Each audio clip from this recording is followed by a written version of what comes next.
He was just a boy, then born in the red dust of Bondokuy, a town whose name never reached the headlines, but where the wind carried stories like prayers. In that part of western Burkina Faso, the air was dry, the earth generous, but weary, and every meal tasted of perseverance. Long before uniforms and speeches, before crowds and cameras, Ibrahim Traoré was simply Ibra to the people who knew him best.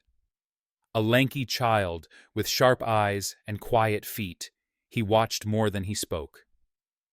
Even at 7, he could sit still for hours, listening to the griots recount tales of ancestors who once defended their land with bows and dignity.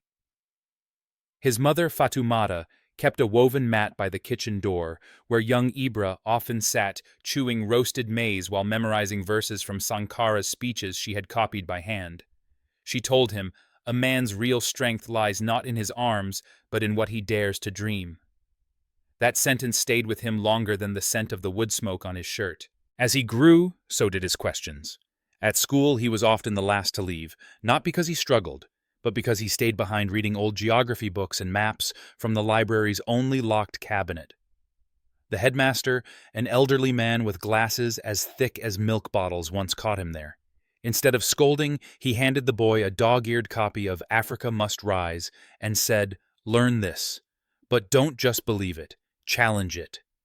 By the time he reached his teens, the village had already seen the first hints of instability creeping from the north. Trucks full of soldiers passed more often. The old road between Ouagadougou and the capital was riddled with potholes not from time but from detonations. The market women began whispering about curfews. And once, when his cousin went missing during a journey, Ibra felt for the first time that safety was not a given. But dreams did not stop. In the spring of 2006, he left for the University of Ouagadougou. He studied geology, not for love of rocks, but for what lay beneath them: truth. To Ibrahim, truth had strata, just like the land. Political truth, historical truth, and the hidden truths of a fractured nation all needed excavation. The capital city overwhelmed him at first. Its noise, its rush, its contradictions. But it also offered something Bondokuy could not: exposure. He attended political debates, wrote articles under a pseudonym, joined student forums.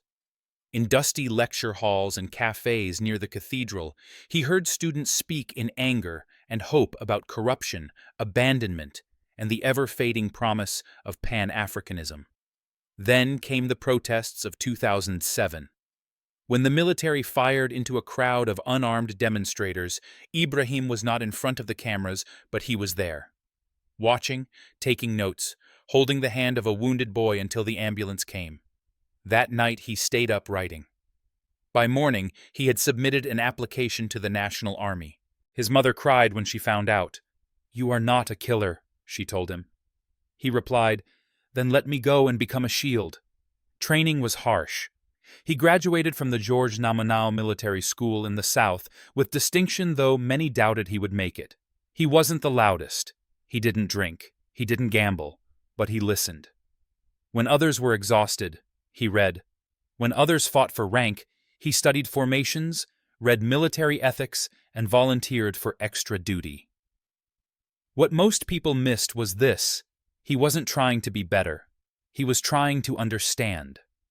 Understand why a nation rich in gold and cotton remained poor in trust. Why men in suits smiled while women in villages buried their sons. Why history kept repeating itself with different flags but the same graves. By 2010, he stood as a commissioned officer in the Burkinabe army. The uniform fit him like silence fits the night, naturally without effort. But he never paraded unnecessarily. To him, the badge was not pride but responsibility, and responsibility, he knew, had a price. He returned home briefly that December. The village welcomed him with millet beer and ululations, though he requested no celebration.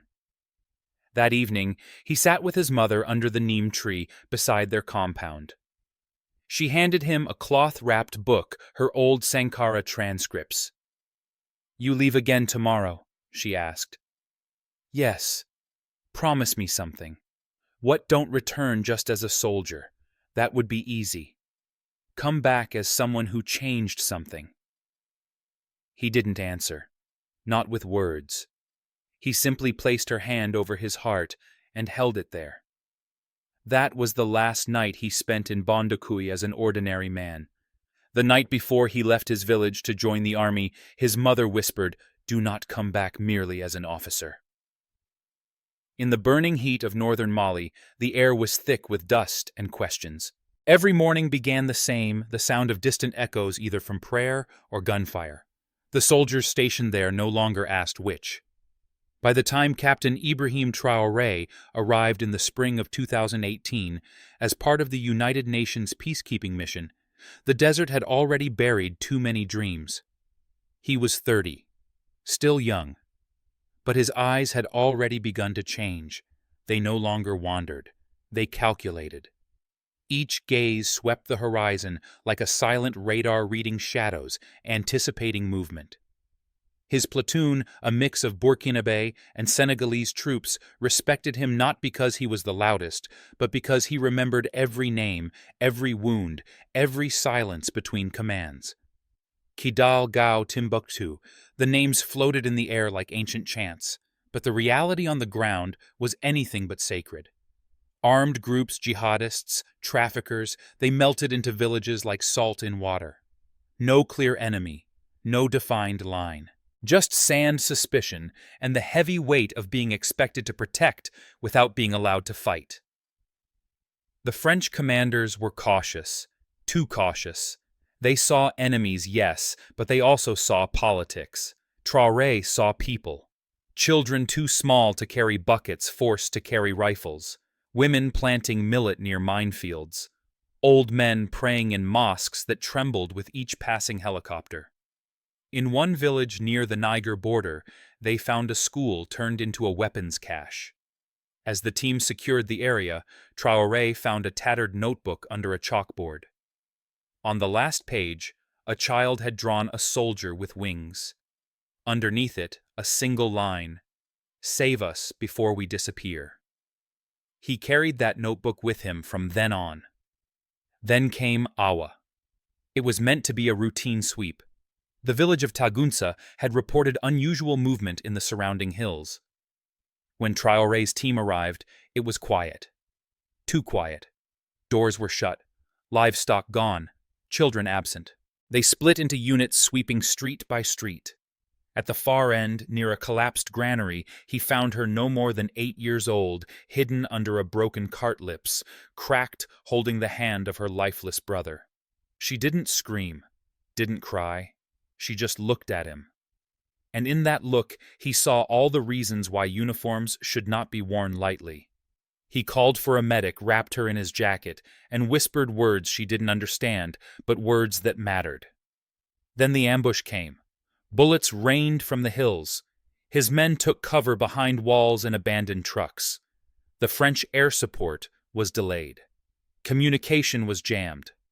2 of his closest men, Sergeant Diallo and Corporal Niame, fell before reinforcements arrived. They had families. They had dreams. After the smoke cleared, they recovered 37 bodies. 12 were civilians, among them Awa's mother. That night, Traoré sat by a small fire outside their temporary base. He didn't eat, didn't speak, just turned the pages of the notebook over and over. The French commander arrived hours later, berating the unit for overextending into unsecured territory. Traoré stood straight but quiet. "We saved lives," he said calmly. "You endangered protocol." He did not raise his voice. Protocol doesn't bury children. War does. The silence after that exchange was longer than any battle. The next morning, he was offered reassignment to a safer zone near Bamako. He declined. Instead, he requested more patrols, more access to intelligence, and a renewed mandate for local collaboration. It was denied. Still, he persisted. He trained locals in basic defense, set up night watch rotations, repaired a damaged well, built a rapport with imams and elders. He no longer waited for orders. He created purpose. In 6 months, attacks in the zone dropped by nearly half. But success did not come without cost. He was warned, threatened, marked as overly independent. Yet among the people, he was no longer a foreign soldier. He was le capitaine de la terre, the captain of the land.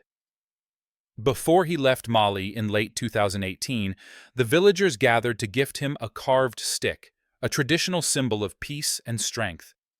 Etched on it was a single line in Fulani: "A man who listens becomes a wall against the wind."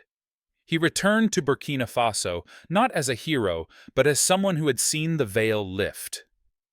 His understanding of power, justice, and sacrifice had changed forever. The military had rules, the land had truths, and sometimes they did not match. At headquarters in Ouagadougou, his report was marked thorough if emotionally involved. He was promoted to captain. That evening, alone in his room, he unpacked his duffel bag. Amid medals and maps, he placed 2 items on the table: the child's notebook and the carved stick. They were not trophies. They were reminders. In a world where flags shifted and alliances danced, he knew this much: the land does not forget. Nor do the eyes of a child saved under gunfire. The city of Kaya smelled of dust and tension. As the dry season pressed down on the northern garrison town, even the leaves seemed reluctant to move. Soldiers went about their drills, but something hung in the air, a silence that was too orderly to be real.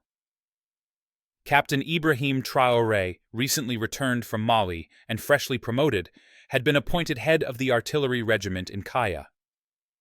It was a gesture of trust, they told him, a mark of honor from President Damiba himself. But Ibrahim knew better.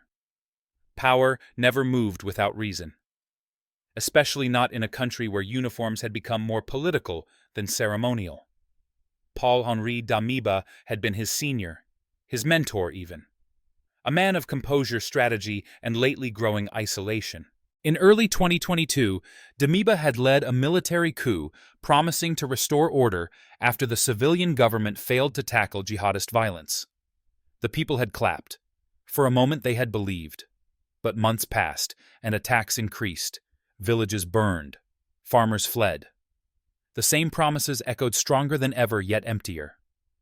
Traoré in his reports noted the lack of coordination, the misuse of resources, the refusal to engage local defense groups. His suggestions went unanswered. His colleagues called him idealistic. And then came Gaskinde, a quiet village on the road between Kaya and Ouagadougou. In September, reports came of insurgent presence. Orders were issued, reinforcements delayed. By the time a response was mobilized, the village had been overrun. Dozens killed, a convoy attacked. The nation mourned.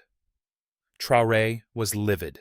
At the emergency command meeting in Ouagadougou, he stood before the panel composed of senior officers, advisors, and Damiba himself, and spoke without notes. "We are not failing because the enemy is strong," he said. "We are failing because we no longer serve the people we serve, shadows." Some applauded quietly. Most remained still. Damiba stared. "Captain, you speak boldly for one so new to command. I speak only as someone who has buried more civilians than I've congratulated politicians." After the meeting, he was summoned privately. The president did not shout. Instead, he poured tea and offered a seat.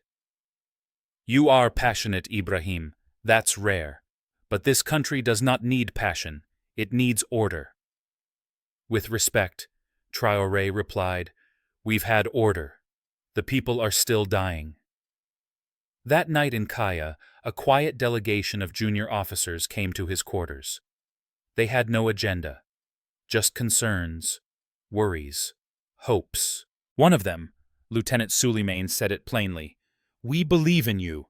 We don't trust the silence anymore." Traoré did not answer, but something shifted, not in him, but around him. Whispers turned into meetings. Questions turned into plans. Some called it mutiny. Others called it duty. By mid-September, the intelligence came. Damiba had begun removing officers seen as too independent. Two of Traore's allies were reassigned. A third was found dead in an alleged road accident. Kaya became a fortress not of arms, but of choice. Do nothing and watch a failing regime tighten its grip. Act and become the very thing they swore to dismantle. Traore prayed that night not for victory, but for clarity. On the morning of 30th September 2022, he stood before his regiment in full uniform. "We do not act for ambition," he told them. "We act because we must." The takeover was swift. No bloodshed, no declarations of war. Damiba fled. And as the dust settled over Ouagadougou, a new voice echoed on national television. Traore spoke plainly. "We have decided to take our responsibilities before history. Our people deserve peace, dignity, and purpose, not promises. Action." The streets filled not with rage, but with questions. Is he different? Is this the same story with a younger face? Later that evening, as the sun fell behind the barracks in Kaya, a young soldier approached him quietly. His name was Burema.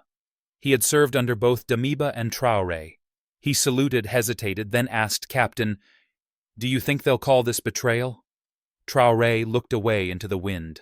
"Maybe," he said, "but only if we stop here." One soldier asked him after the announcement. The courtyard of the presidential palace in Ouagadougou was quiet, almost reverent. The Harmattan wind had swept the skies clear, and the city below pulsed with uncertain hope. It had been 5 months since Ibrahim Traoré took power, and already the honeymoon was over. Flags still flew, crowds still cheered. But behind closed doors, tensions brewed thicker than tea. At the heart of it all was France.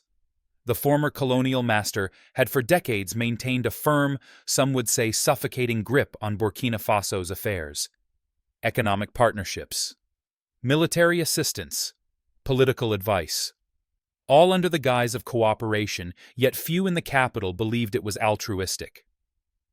Since 2018, French troops had operated under the Barkhane mission in the Sahel, but violence only escalated. Rural provinces were now ghost towns, markets abandoned, schools shut, graveyards full. And so Traoré did what few dared. He questioned the presence. In February 2023, during a routine cabinet briefing, he stood by the window overlooking a courtyard of mango trees and asked a simple question. "Has the presence of France made us safer?" No one answered. 2 days later, he summoned the French ambassador. They met in the crimson-tiled salon of the State House. The ambassador, a polished man with diplomatic charm, wore a dark blue suit and a rehearsed smile. "We are allies," he said. Traoré replied, "Then why do our people feel occupied, not protected?" Talks stalled. Offers were made. Soft threats veiled in protocol. But the captain no longer bowed. On 18th February 2023, Burkina Faso officially demanded the withdrawal of French troops from its territory. The statement was short, the meaning loud. Crowds gathered that night with drums and fire. Chants echoed through the capital, "Non à la France, Burkina Libre." Not everyone was pleased. At a press briefing the next morning, journalists grilled the young leader. Was he aligning with Russia? Was this a gamble for power? Was Burkina Faso trading one master for another? Traoré stood calm voice, unwavering. "We are not choosing Russia, we are choosing sovereignty, and anyone who respects our dignity will find a partner here." But the signs were clear. Russian flags began appearing at protests. Anonymous military consultants were spotted at border posts. A charter plane from Moscow landed discreetly one dawn, bringing equipment for security cooperation. Inside government circles, debate raged. One minister warned France may be arrogant, but we know them. Russia is unknown territory. Another replied, and yet France has had decades and failed. In his private office, Traoré reviewed intelligence reports, maps, letters from village chiefs. The voices of the forgotten. "We trust you." One letter read, signed by elders from the Sahel, "But please do not trade wolves for lions." That night, as Ouagadougou slept fitfully, he walked alone through the palace garden. The moonlight fell on a statue of Thomas Sankara, arms outstretched, eternal, unbending. He remembered his mother's words, "Don't return just as a soldier." Now he was more than a soldier. He was a compass in a storm. But what if he misread the stars? The next morning, he addressed the nation. France has had its time. Now Burkina Faso must walk its own road. Whether that path is smooth or rugged, we will walk it with our own steps. In Paris, the decision was called short-sighted. In Bamako and Niamey, it was hailed as courageous. In Moscow, it was simply noted. The shift was more than symbolic. With France gone, new alliances were inevitable. Military drills with Wagner-affiliated trainers began discreetly. Russian language classes opened in 2 academies. Grain shipments from Rostov replaced European aid. The West accused. The East embraced. But for Traoré, it was never about sides. It was about direction. That didn't stop the pressure. International media dubbed him Africa's young revolutionary. Some praised, some warned, some plotted. In one intercepted communication, a French intelligence officer noted, "He is bold, but boldness burns fast." Inside his war room, maps of the region stretched like open wounds. He traced them with a wooden stick carved by a Malian elder, a gift from a forgotten village. "We are no longer in a cold war," he whispered. "We are in a cold inheritance." A week later, the French military convoy rolled out of Camp Camboinsin. Locals lined the roads not with stones or fire, but with silence. Traoré watched from a distance. No celebration, no smugness, just a nod. As dusk fell, the last truck vanished into the horizon. A security advisor spoke quietly beside him. In Niamey, the air was thick with waiting. The Sahel sun beat down on the tarmac like an impatient drum. In the distance, the Niger River shimmered silent witness to another shift in Africa's uncertain tide. It was August 2023, and Ibrahim Traoré had arrived not as a guest, but as a brother. His convoy rolled quietly through the capital of Niger. No sirens, no banners, just dust and resolve. Mali's leader had flown in earlier that morning. Guinea's envoy followed by evening. One by one, the soldiers-turned-statesmen of West Africa gathered not in celebration, but in defiance.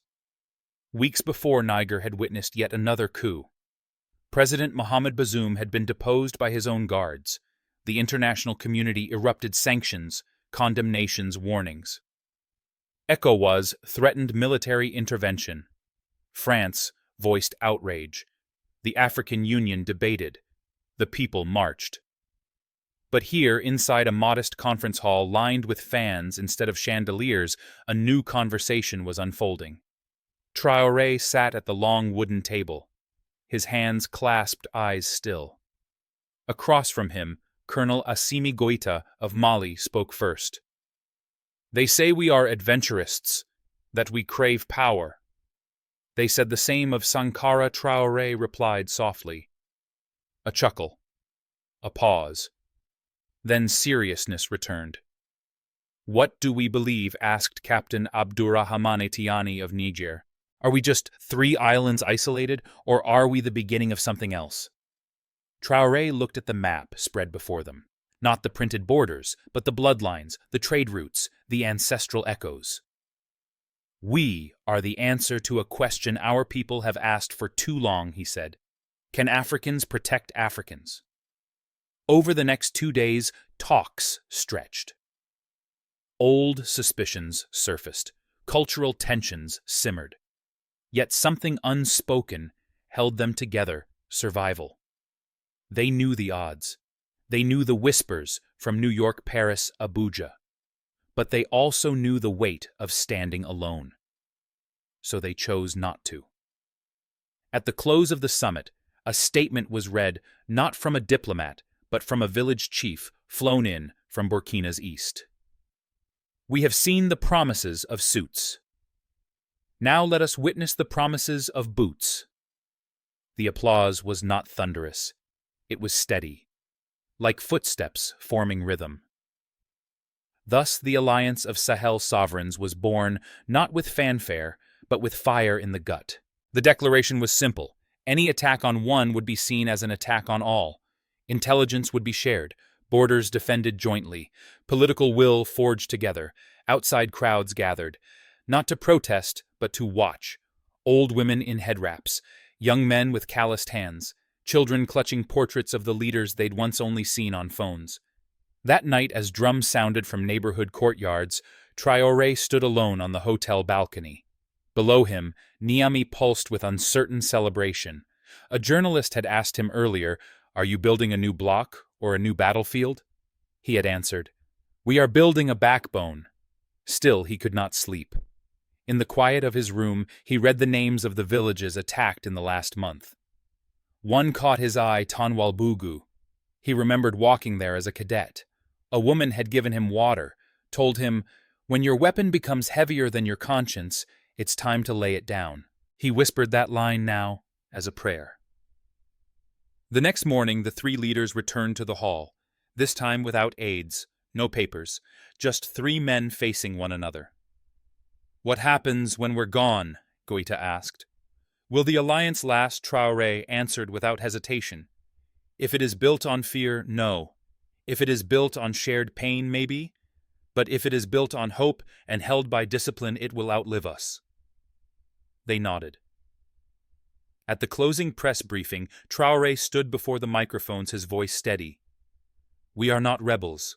We are reminders that dignity cannot be outsourced, that unity is not a luxury, but a lifeline." In the back row, an old soldier from Mali wept quietly. His medal had rusted, but not his faith. As the hall emptied, the man approached Traore, pulling from his pocket an old Sankara medal. He placed it in the captain's hand and whispered, "History is repeating itself, but this time, who will pay the price?" The streets of Ouagadougou felt different in May 2024. Not quieter, not louder, just heavier. As if the city knew something momentous was coming, but didn't know whether to cheer or brace. Billboards still bore his image, children still mimicked his salute, vendors still debated his speeches between baskets of okra and ginger. But the calendar didn't lie, it was almost June. And in June he had promised to step down. It was a pledge made not under pressure but in principle. From the beginning, Captain Ibrahim Traoré had declared his rule transitional, a bridge, not a throne. He had promised democratic elections, civilian return, a government of the people by the people. But the bridge had stretched longer than planned. Security remained fragile, institutions weak, foreign pressures grew louder, and whispers had turned into voices. "You've stabilized the country," one advisor said. "You deserve more time. Elections now would be chaos," warned another. "They need you," a commander insisted. And the people, they were divided. In marketplaces, in mosques, in radio call-ins, the same question echoed, should he stay? Graffiti sprawled across walls, Traoré ou rien. Others painted over them with "Démocratie maintenant." One evening, as the muezzin's call echoed through the twilight, Traoré sat alone in his study. The carved stick from Mali leaned against the wall. The child's notebook from Mali rested on his desk, and beside it, a folded letter from his mother. He unfolded it again. "My son, you were not born to rule. You were born to serve. And those who serve do not cling. They carry. And then they pass it on."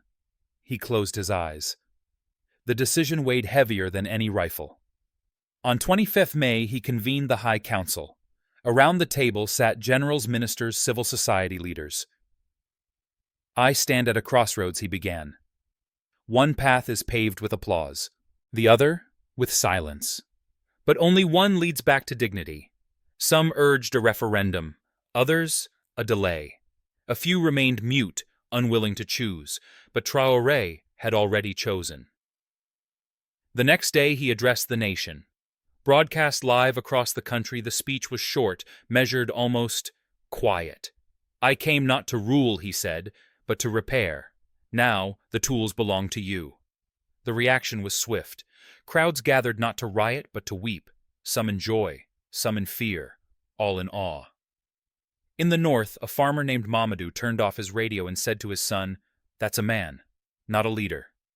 A man." Preparations began. Electoral teams dispatched. International observers confirmed. Opposition parties rallied. It was real. Then came the final week of May. Traoré visited Bondokuy, his birthplace, for the first time in nearly 3 years. The fields were green, the children louder, his mother older. They spoke little. She made his favorite dish, rice with peanut sauce, and watched him eat like he was still 12. As he rose to leave, she handed him an envelope. "Open it later," she said. Back in the capital, the final address was scheduled 31 May, 20:00 hours. The nation waited. Citizens gathered in homes, cafes, mosques, churches. Even foreign embassies tuned in.